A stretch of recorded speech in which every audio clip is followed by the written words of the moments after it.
como guardaste a palavra da minha paciência, também eu te guardarei da hora da tentação que há de vir sobre todo o mundo, para tentar os habitantes na terra.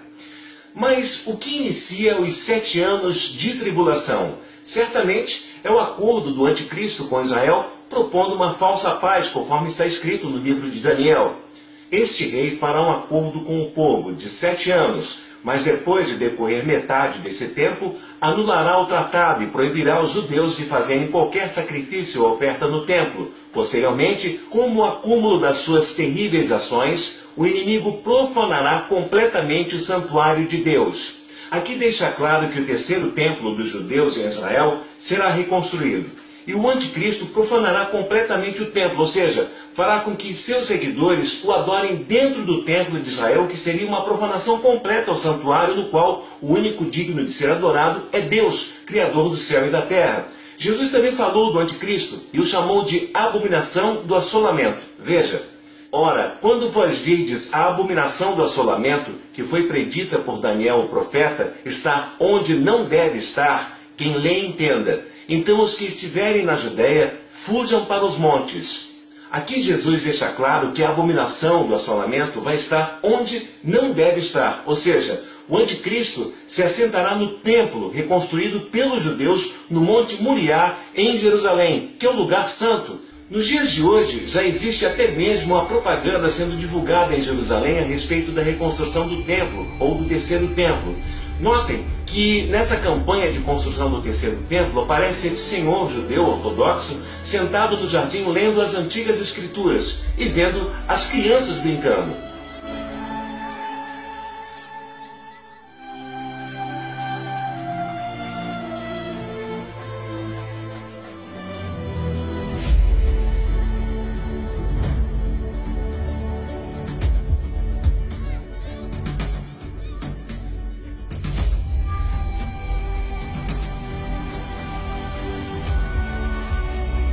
Quando de repente as crianças começam a apontar para o Monte Moriá, na cidade da Velha Jerusalém. Todos correm para ver o que está acontecendo.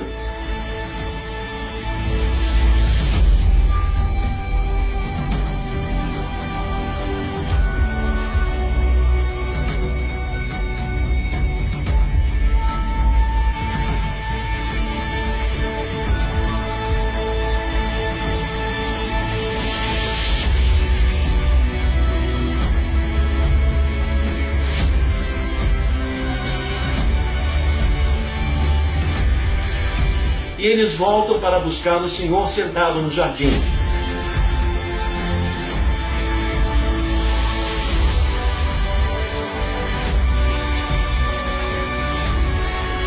E mostram a ele o terceiro templo sendo reconstruído.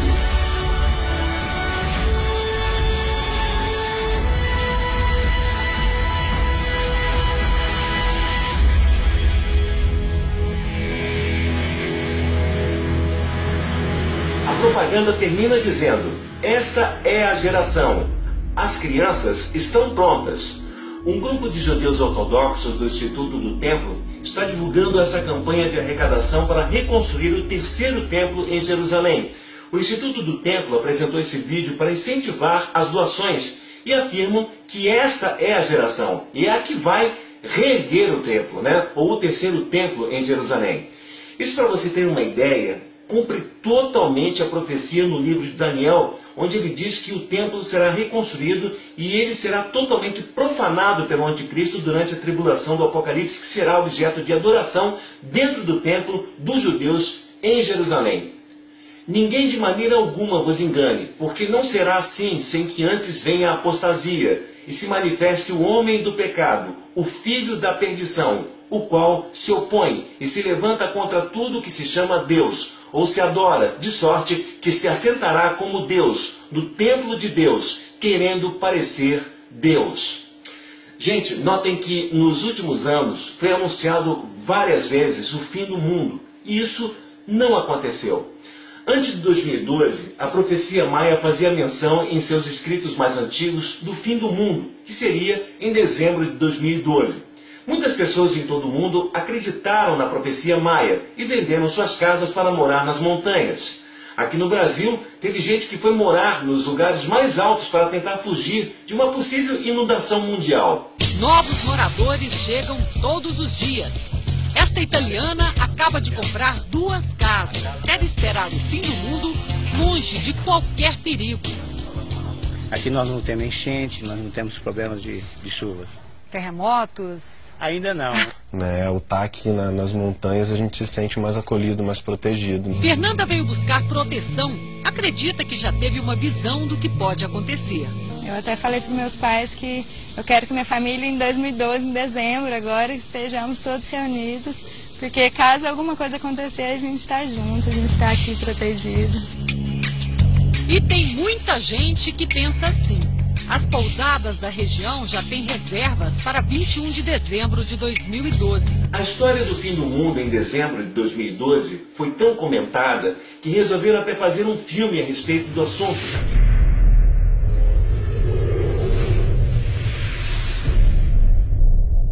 Pois é, 2012 passou e não aconteceu nada. O mundo não acabou. Nos anos 90, muitas pessoas também ficaram apavoradas, porque Nostradamus previu que o fim do mundo seria no ano 2000, com a famosa frase: até 2000 chegarás, mas de 2000 não passarás. Pois é, o ano 2000 também passou e o mundo não acabou. Nada aconteceu.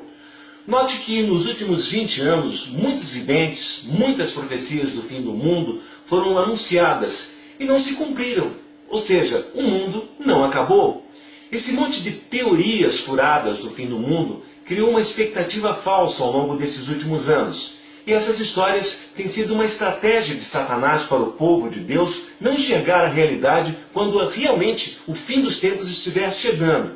E a intenção de Satanás é que quando for verdade e acontecer a volta de Jesus, muitas de suas ovelhas não estejam mais vigiando. Por quê? Porque Satanás quer que as ovelhas de Cristo desistam de vigiar para que quando acontecer o arrebatamento, elas fiquem aqui na terra para sofrerem e serem mortas pelo anticristo. Pois está escrito: e vi as almas daqueles que foram decapitados pelo testemunho de Jesus e pela palavra de Deus, e não adoraram a besta, nem a sua imagem, e não receberam sinal em suas testas, nem em suas mãos, e viveram e reinaram com Cristo durante 1000 anos. Muita gente deu ouvidos a Nostradamus, muita gente deu ouvidos à profecia maia, e esqueceram de dar ouvidos e ler a profecia do Apocalipse, da Bíblia Sagrada, que é a própria revelação de Deus, gente. Só para você entender, uma profecia bíblica só pode ser entendida realmente, ou começar a ser entendida, quando chega ou se aproxima o tempo de seu cumprimento. Por exemplo, no dia 11 de fevereiro de 2013, o mundo acordou com uma notícia chocante. O Papa Bento XVI anunciou a sua renúncia. Olá, bom dia. O Vaticano acaba de anunciar que o Papa Bento XVI irá renunciar no dia 28 de fevereiro. As informações estão chegando agora pelas agências de notícias internacionais. O Vaticano ainda não divulgou os motivos da renúncia.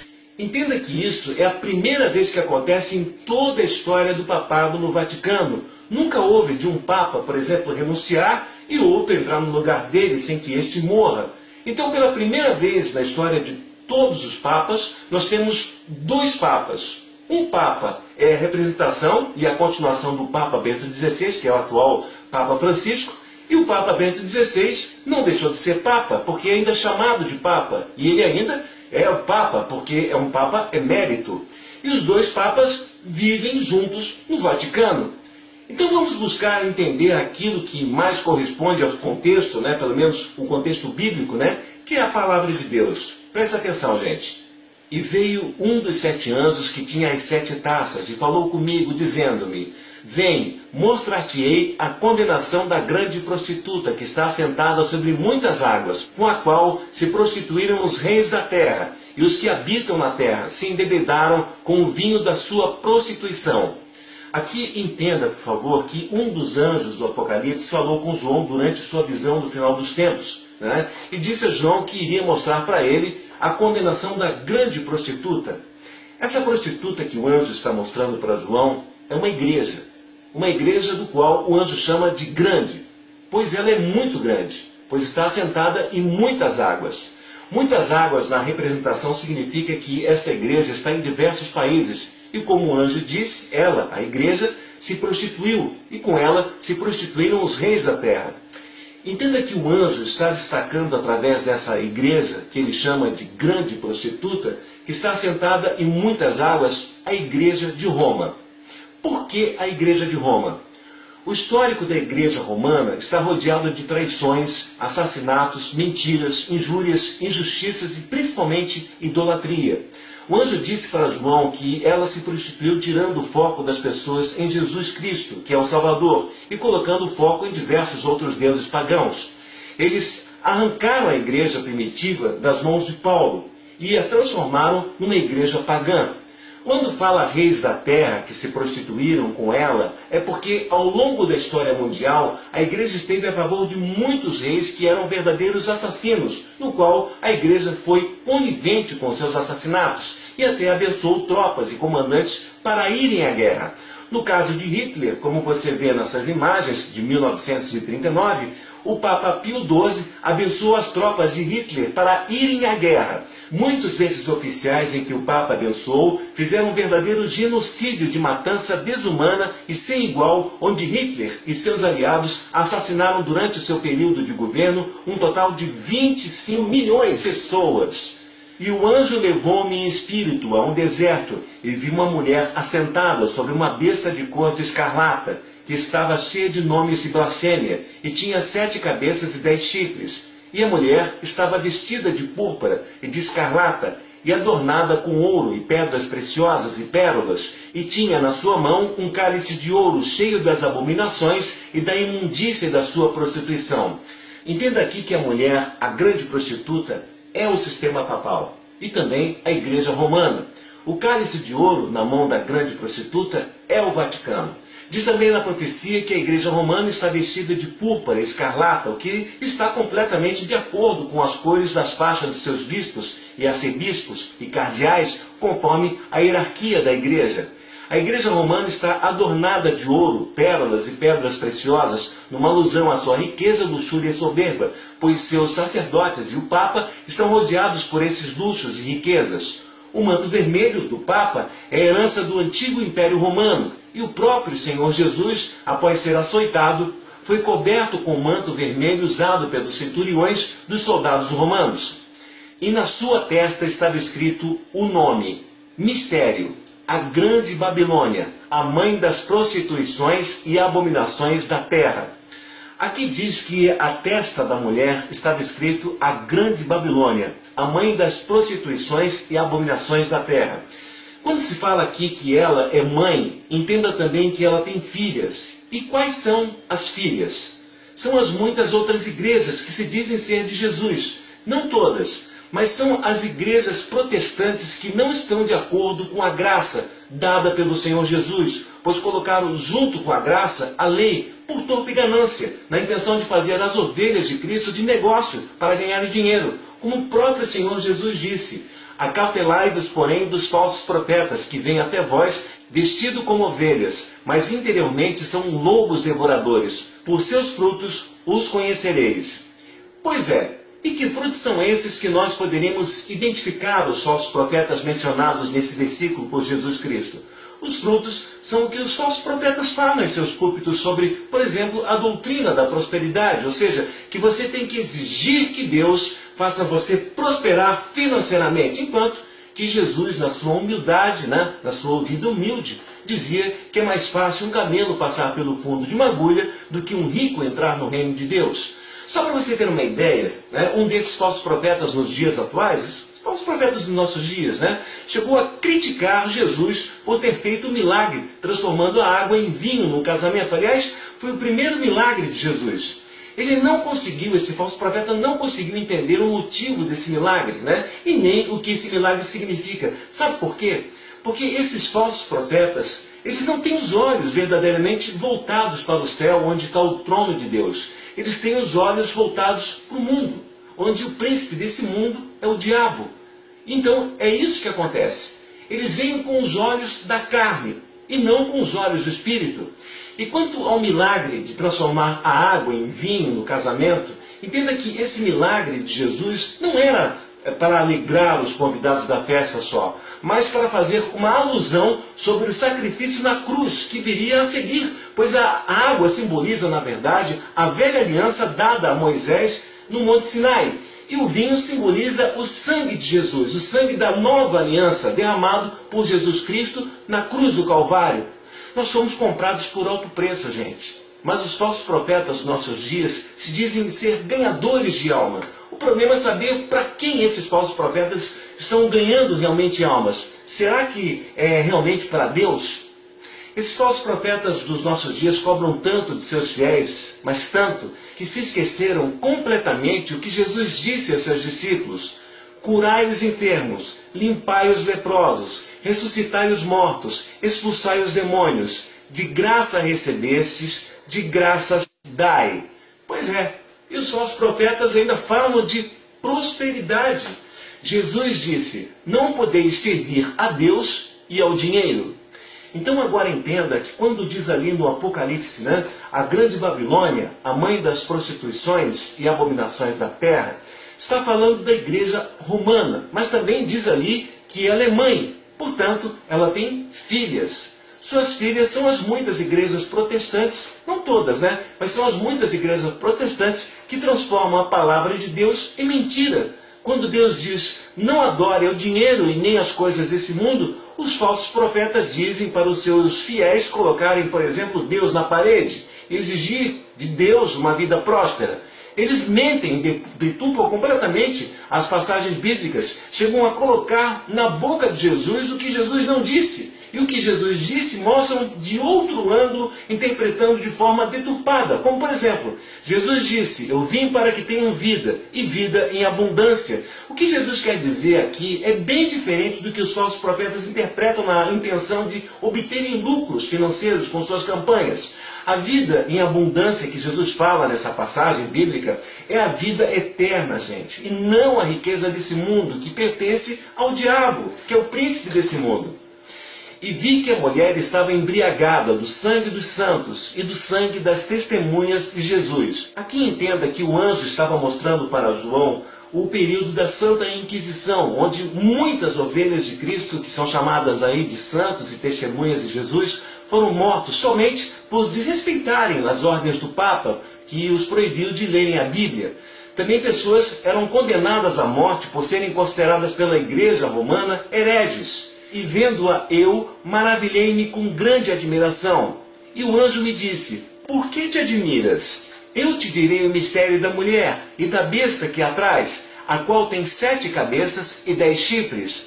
Agora preste bastante atenção, gente, porque o anjo vai explicar para o apóstolo João, que teve a visão do Apocalipse, o que até ali ele já tinha visto e ficou admirado, mas não entendeu. E o anjo agora vai explicar para ele. Veja: a besta que viste foi e já não é, e há de subir do abismo, e irá à perdição. E os que habitam na terra, cujos nomes não estão escritos no livro da vida desde a fundação do mundo, se admirarão, vendo a besta que era e já não é, mas que virá. Aqui fala que a Igreja Romana, o Papado e o Vaticano, no fim dos tempos, irá à completa perdição, mudando totalmente a visão e seu foco em Jesus Cristo como Messias, e dirão que o Messias não é Jesus Cristo, mas sim o Anticristo. E enganarão a muitos, porque diz: a besta que era e já não é, mas que virá. Então fica mais fácil entender dessa forma. Presta atenção. E os que habitam na terra, cujos nomes não estão escritos no livro da vida desde a fundação do mundo, se admirarão, vendo a besta que era e já não é, mas que virá. Bom, como já estudamos juntos em vídeos anteriores, esses que não têm os seus nomes escritos no livro da vida desde a fundação do mundo, eles são na verdade a semente do joio que o diabo plantou na terra, segundo a parábola de Jesus Cristo do joio do trigo, que está em Mateus 13:37. Esses que são da semente do joio foram postos para a perdição porque não são filhos de Deus. E como diz ali, ficarão admirados com a besta. Aqui fala também da besta que era e já não é, mas que virá, fazendo alusão ao Anticristo, que se autoproclamará ser o Messias. E muitos vão acreditar e vão adorá-lo, como se fosse realmente um representante de Deus aqui na terra. Entenda que isto está escrito da mesma forma também no capítulo 13, porque você pode notar que no capítulo 13 fala da mesma forma no Apocalipse, veja. E adorarão-na todos os que habitam sobre a terra, esses cujos nomes não estão escritos no livro da vida do Cordeiro que foi morto desde a fundação do mundo. Quem tem ouvidos, ouça. Incrível a coincidência, né? O que está escrito no capítulo 17 é o mesmo que está escrito no capítulo 13. Mas não é coincidência não, gente. Sabe por quê? Porque no versículo 9 diz, se alguém tem ouvidos, ouça. Então, vamos fazer o seguinte, vamos voltar lá onde paramos exatamente no capítulo 17, versículo 9. Veja o que está escrito. Aqui o sentido que tem sabedoria. As 7 cabeças são 7 montes, sobre os quais a mulher está assentada. Entenda que a besta de cor escarlata, que carrega a Babilônia, sobre a qual ela vem montada, tem 7 cabeças e 10 chifres. As 7 cabeças são realmente os 7 montes, como o próprio anjo afirma a João, pois esses 7 montes são as 7 colinas em torno das quais foi fundada a cidade de Roma, no ano 753 a.C. Agora, vamos fazer o seguinte, para entender completamente o Apocalipse 17, é necessário também analisarmos o capítulo 13, porque o capítulo 13 completa o capítulo 17 e vice-versa. E eu pus-me sobre a areia do mar, e vi subir do mar uma besta que tinha 7 cabeças e 10 chifres, e sobre os seus chifres 10 diademas, e sobre as suas cabeças o nome de blasfêmia. Aqui entenda que a besta do capítulo 13 é semelhante à besta do capítulo 17, pois ela tem a mesma descrição. A besta tem 7 cabeças e 10 chifres. Você já ouviu falar a frase, tal mãe, tal filha? Pois é, a besta do capítulo 13, que subiu do mar, é na verdade também a prostituta do capítulo 17, assim como o dragão, que vamos falar na sequência do nosso estudo, também tem 7 cabeças e 10 chifres. Então, essa prostituta que está sendo carregada pela besta, que tem 7 cabeças e 10 chifres, que no capítulo 13 é chamada de besta que subiu do mar, é o atual sistema do papado. Então, lembre-se de que quando estiver estudando o capítulo 17, que são 2 bestas, uma carregando e a outra sendo carregada. E a que está carregando tem 7 cabeças e 10 chifres. E a que está sendo carregada também tem 7 cabeças e 10 chifres. Todo o capítulo está falando de uma e de outra, alternadamente. Primeiro fala da besta que está carregando, e depois fala na sequência da besta que está sendo carregada, alternadamente. O capítulo ele vai assim, até o final. Até o final do capítulo vai assim. Sempre 2 bestas, sempre 2 poderes. Por isso também está dizendo, eu te direi o mistério da mulher e da besta que a traz. Por quê? Porque a mulher também é uma besta e também tem 7 cabeças e 10 chifres. Na verdade, são 2 poderes, um visível e o outro invisível. Entenda que no capítulo 8 do Apocalipse 17, o anjo começa a explicar o mistério que até então o apóstolo João não entendeu. Lembre-se que são 2 poderes, um visível e o outro invisível. É uma parceria da besta do abismo, que é o dragão, que representa Satanás, e a mulher prostituta, que também é a besta que subiu do mar do capítulo 13. Lembrando que a mulher representa o papado, o Vaticano e a Igreja Romana. E o dragão do abismo é o diabo, onde os dois representam 2 poderes, um visível e o outro invisível. O papado e o anticristo, visível, e Satanás por trás deles, invisível, comandando tudo. Deu para entender? Por isso que no Apocalipse 13 e 17 tem que ser estudado junto, né? Pois, como eu já disse, um completa o outro. E vi uma das suas cabeças como ferida de morte, e a sua chaga mortal foi curada.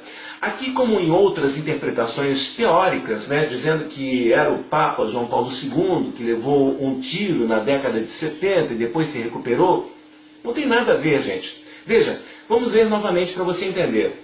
E vi uma das suas cabeças como ferida de morte, e a sua ferida mortal foi curada. Aqui, na verdade, está falando da autoridade do Papa na Terra de 538 até 798, onde os reis recebiam as coroas da mão do Papa, ou seja, só era rei aquele que o Papa coroava. Quem o Papa não coroava não era rei. O Papa tinha todo o poder e autoridade sobre a Terra, acima de tudo e de todos, durante a Idade Média, mas veio uma ferida mortal, que aconteceu exatamente em 1798, onde o Papa foi expulso de Roma.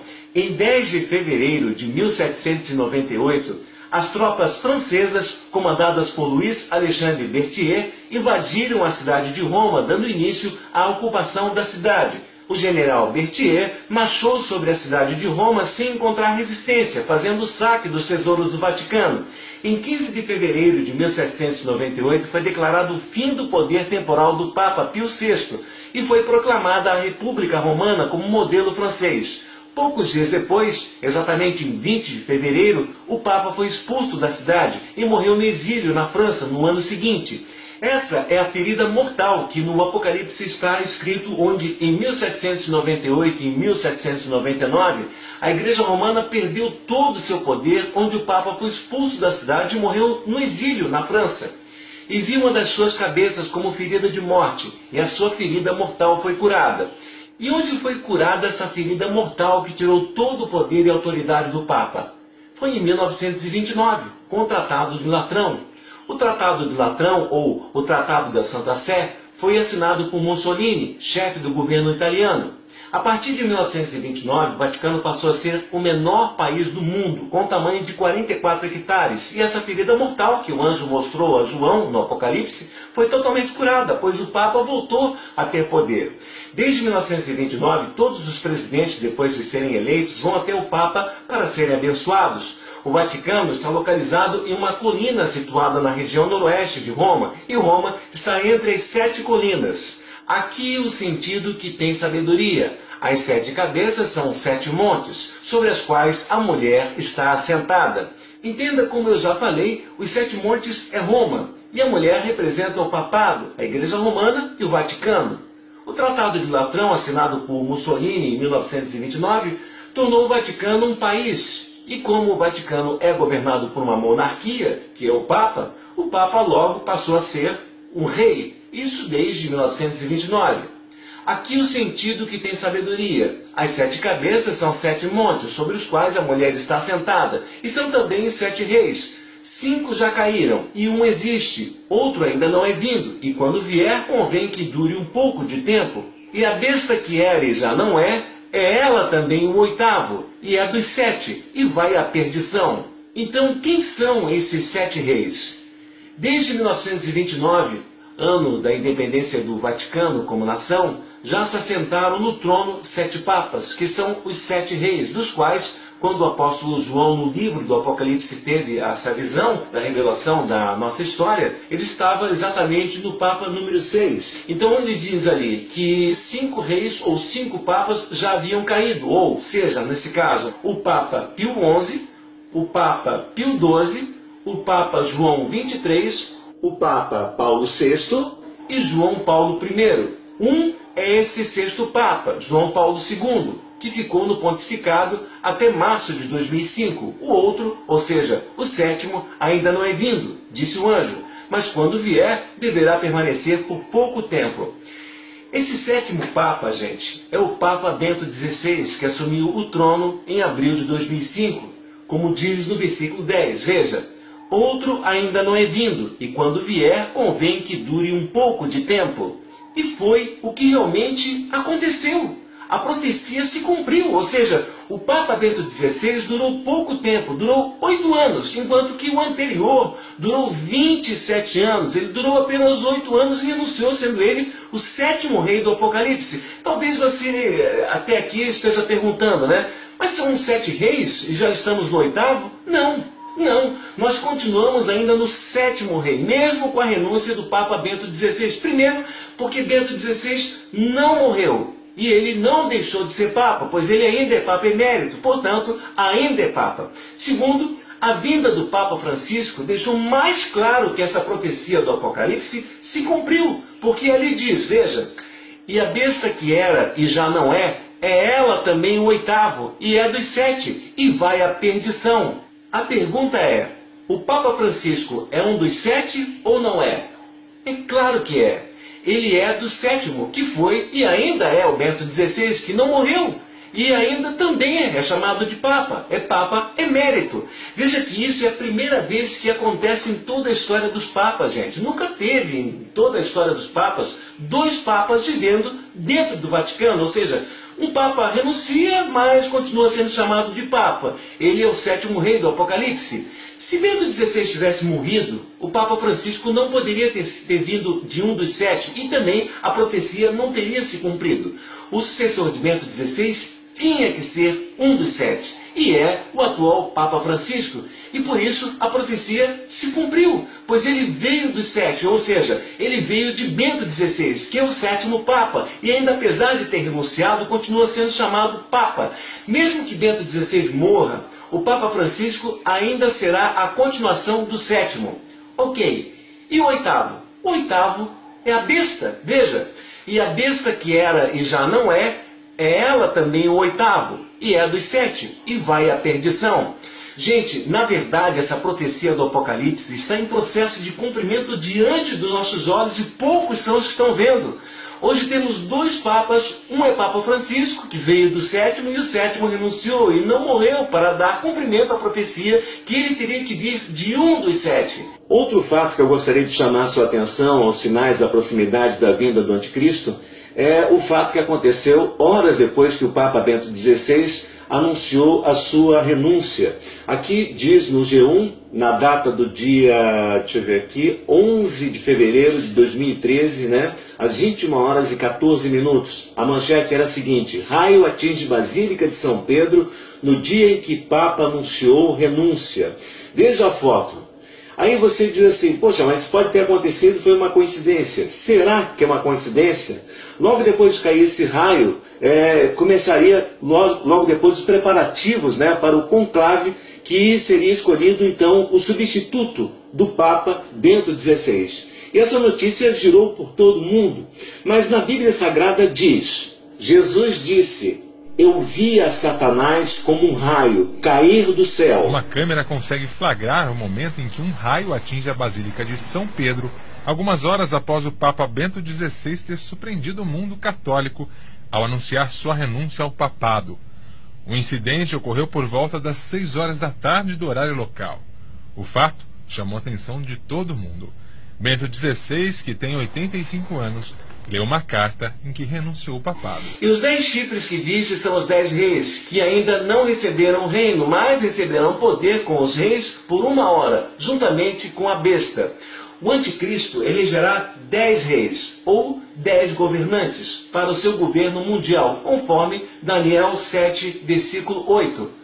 Estando eu a considerar os chifres, eis que entre eles subiu outro chifre pequeno, diante do qual 3 dos primeiros chifres foram arrancados. E eis que neste chifre havia olhos, como os de homem, e uma boca que falava grandes coisas.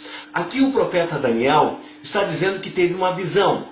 Nessa visão, o Espírito Santo de Deus mostrou para ele o que significava aquela visão. E essa visão é como um código que tem que ser revelado. Ali ele fala de chifres, que significa os governos na época do anticristo. Fala também de um outro chifre pequeno, que é o anticristo. E diz que esse, que é o anticristo, falará grandes coisas, ou seja, ele será muito sábio e enganará a todos os habitantes da terra com a sua sabedoria. E continua no versículo 19, veja.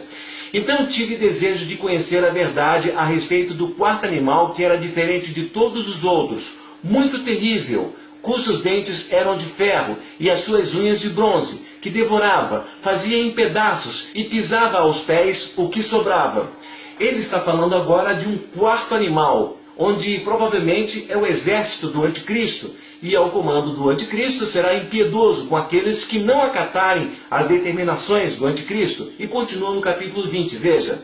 E também a respeito dos 10 chifres, representando os reis que tinha na cabeça, e do outro que subiu, e diante do qual caíram 3 chifres, isto é, daquele que tinha olhos, e uma boca que falava grandes coisas, e cujo parecer era mais robusto do que os dos seus companheiros. E como já estudamos aqui, Daniel está confirmando. O anticristo elegerá 10 reis, ou 10 governantes, para o seu governo mundial.